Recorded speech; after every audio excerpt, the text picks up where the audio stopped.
Good afternoon, everybody, and welcome to the AWS Summit here in Joburg. And welcome to How to Read Your Cloud Resources Bedtime Stories. So let's kick it off by introductions. For those who don't know me, hi, my name is Henny, and I work for Capitec Bank as a senior software engineer, and I'm based in Cape Town.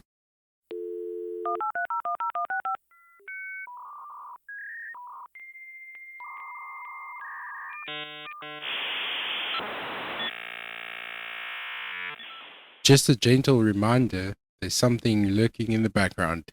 Yes, it still exists, and the slides has been affected now and will be in dark mode.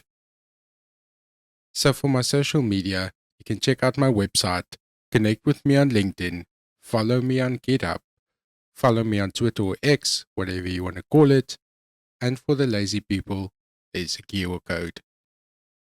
On the agenda today, we will look at the introduction to cost-saving solutions, we will overview some solution design, we'll check out cool architecture, and we'll visit some best practices. Companies are in a digital transformation race to move faster, innovate more, and be more competitive. Our perspective on a digital transformation requires a shift in how we adapt technology and how we constantly evolve our financial management processes, how organizations can adapt, and what AWS solutions can help you succeed. So in order to achieve this, the requirements is very clear. We need to reduce our operating cost by shutting down or starting up our resources only when it's really needed, and we would like to automate the process. In order to satisfy the requirement, we need to implement a robust solution to satisfy the client's needs. But ideally, who is responsible for costs in the cloud? By raise of hands, who thinks it's the C-suite's responsibility to look for our cost? And who thinks it's the FinOps team that needs to be responsible? How about our financial department? And who thinks our technology team is responsible for the cost? And who thinks it's our engineers' responsibility to care about costs? In reality, it's all of our responsibility. It starts off by our engineers developing cost-friendly solutions that makes the FinOps job really easy, that has an effect on the C-suite, making more powerful decisions, not worrying about the cost, and saving money at the end of the day. The cost management tools we have available. We start off with Amazon Billing Dashboard. It allows you to easily understand your AWS charges, discounts, credits, refunds, and taxes. And you can also download your invoices documents and download a CSV of your cost data. Moving on to AWS Cost Explorer is an easy to use interface that lets you visualize, understand, and manage your AWS cost and usage over time.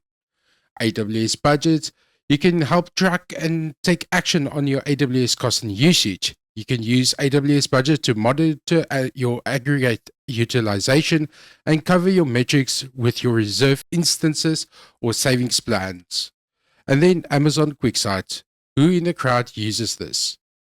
Amazon QuickSight is a fast cloud-powered business intelligence service that delivers insight to everyone in your organization as a fully managed service.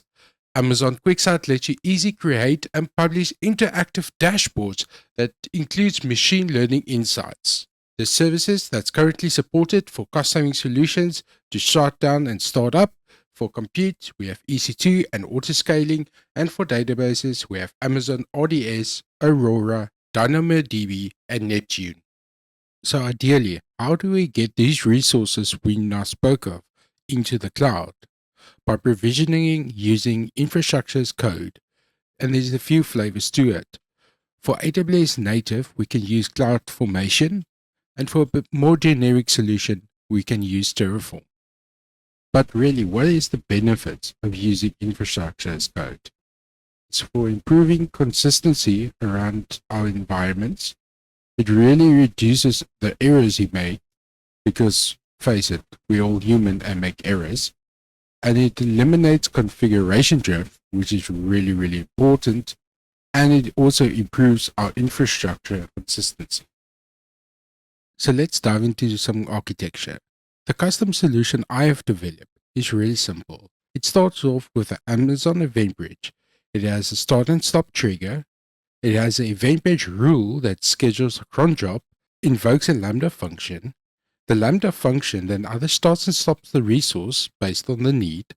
And then for failures, it's really simple. We move the failure events onto a SQS topic that has a HTTP notification, and that sends the traffic to a custom alert channel. And really, the beauty of it, it's you can customize the channel as per your need. For the custom channels we alert on is PagerDuty, Slack, we use email, and depending on the severity, we might schedule off an incident for further investigation or to start a code raid. Now, what would be the benefits of using a system like this? It really is easy. As you can see, it's not a lot of components deployed. And really, it speaks to how I like to do things. Keep it simple, stupid. It lets you start up or shut down based on tags. And what's really cool about it, it has custom alerting. So now, let's look at what AWS provides for us. Moving on to AWS Instance Scheduler, you can see the service is much more complex and much more involved. And for a junior engineer, this can be quite challenging. If you look at what is involved, it uses DynamoDB for the state table for its maintenance window to keeping the state of the system. It has also a DynamoDB for the configuration. It leverages off AWS CLI and CloudFormation custom resources to drive Lambda functions. And it also involves using SSM. And for someone that has not worked with SSM, this can be quite challenging, but it has its needs and it has its benefits. The cool benefits of this is it has cross-account instance scheduling, it has automated tagging, it configures schedules using CLI or AWS SSM or Systems Manager. So moving on to step functions. By raise of hands, who works with step functions or who has any experience in step functions? And then who knows what step functions? And what's the difference between step functions and lambdas? By using the same solution we've implemented, but just using step functions, we can really see step functions uses lambdas to use multi-workflow orchestration to control the resources, what we really need. So ideally, what you want to do is you want to use a lambda function to make a choice. I want to start all of the resources. I want to start some of the resources. And that's where really step functions comes in play. What you can then do is use the decision-making tree to either start everything, all of it, nothing, partially, and really enables you to take control of what resources you start up and what resources you shut down.